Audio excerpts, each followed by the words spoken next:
Heto guys, may bago tayong bad news ngayon dito sa pahayag ni Donald Trump. Naku po, nakakatakot na naman to guys kasi si Donald Trump nagbabaga na naman sa bansang Iran, no?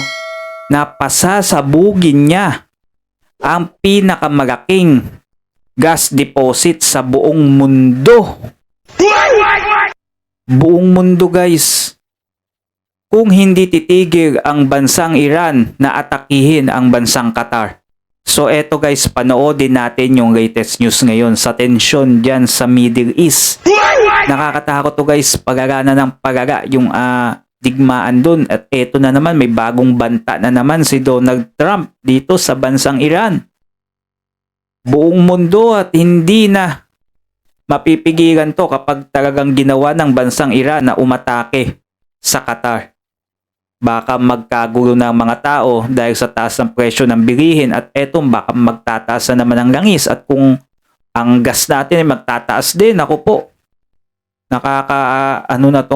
Guys, no? Nakakatakot tong digmaan na to kasi malaki magiging epekto nito sa atin. So eto, panoodin natin guys, subscribe na din kayo guys, no, bago natin i-play yung video na sa ganun lagi kayong updated sa ating mga video, no. So ito na, panoodin natin.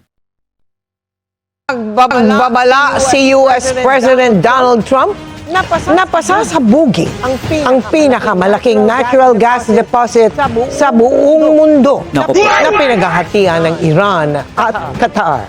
Yan anya ay kung ulitin ng Iran ang pag-atake nito sa bahagi ng gas field na nasa Qatar. Nakatutok si JP Sorian. Sa ikatlong linggo ng giyera sa Middle East, nagbanta si US President Donald Trump na sisirain nito ang South Pars gas field ng Iran kung aatakihin pa ang pangunahing gas plant ng Qatar. Gayunman, may unang pag-atake na binanggit si Trump sa kanyang Truth Social dahil anya sa galit sa mga nangyari sa Middle East ay inatake ng Israel ang bahagi ng South Pars gas field na nasa Iran. Maliit na bahagi lang nito ang tinamaan, pero mahalaga ang gas field dahil ito ang pinakamalaking natural gas deposit sa buong mundo na pinaghahatian ng Iran at Qatar. Gate ni Trump, walang alam ang Amerika sa pag-atake at wala rin namanong kinalaman dito ang Qatar. Pero hindi anya yan alam ng Iran na umatake sa bahagi ng pasilidad na pag-aari ng Qatar. Dagdag pa ng US President, wala nang gagawing pag-atake ang Israel sa South Pars Field maliban kung umatake muli ang Iran sa Qatar. Kapag umabot sa ganyan, pasasabugin na anya ng Amerika ang buong South Pars gas field. Sa kabila ng hindi basta-bastang bantayan ni Trump. Gagawin niya at gagawin talaga niya yan. Pag pinasabog niya yung gas field na yan, naku po, baka magmahal na yung mga gas natin talaga na tuluyan dito. Baka maging 200 na yung mga pangluto natin, di ba? Naku, malaking epekto yan sa atin. Ito kasing Israel ba to? Umatake doon sa gas field, 'di ba, ng Iran. So hindi na daw 'yan aatakihin. Pero kapag inatake naman ng Iran itong bansang Qatar, pasasabugin na 'yan ni Donald Trump. Hindi yan banta, gagawin talaga ni Donald Trump 'yan. Pag ginagsalita, guys, gagawin niya 'yan. Yung banta na 'yan. banta, sumumpa ang Iranian military spokesperson.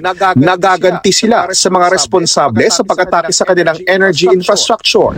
Titarget din ng Iran ang Riyadh, Saudi Arabia. Pero sinalag ng air defense systems ng Saudi ang 4 na ballistic missiles ng Iran. This pressure will backfire. Will backfire politically.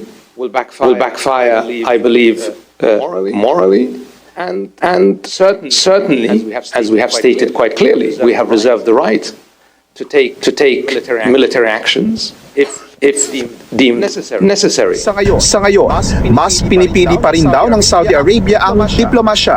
Pero if Iran doesn't stop immediately, I think there will be almost nothing that can re-establish that trust. Para sa Nako. Alam nyo, kung hindi lang talaga matapos-tapos itong digma na to, bakit hindi pa kasi isahang bombahan na lang gawin ito ni Trump, no? Isang bombahan na yung bansang Iran. Bombahin nyo ng bombahin na yan. Para matapos na yung digmaan na yan. Ganun din, pinapatagag nila di ba? Bombahan sila ng bombahan, isang bagsakan nila ng bomba na malakas, pasabugin nila yun, yung ma-wipe out sa mapa. Nasa ganun, matapos na yung paghihirap ng mga nadadamay dito na tao. Di ba? Dapat ganun na lang gawin Inunti-unti pa nila dapat isang bombahan na lang.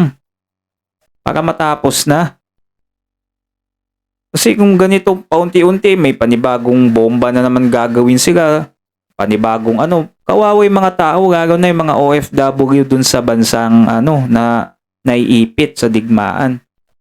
Bakit pa kasi naimbento yung mga bomba-bomba na yun? Dapat espada na lang no?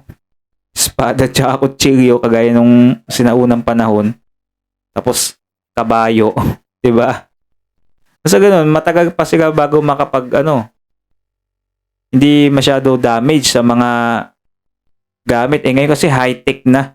High-tech na kasi ngayon guys, no? Nasa kalagitnaan na tayo ng technology talaga na high-tech. Baka sa susunod na hindi lang matitinding gamit ang ma-discover nila at magawa nila.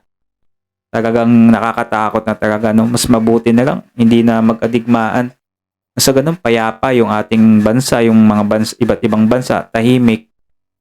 So, yun na lang guys, Comment down below kayo guys. Ito bang gagawin ni Trump? Ay, pabor ba kayo dito? Gusto ko malaman guys yung inyong mga opinion sa comment section. At huwag nyo din kalimutan guys, mag-subscribe sa ating channel. Sa ganun, lagi kayong updated,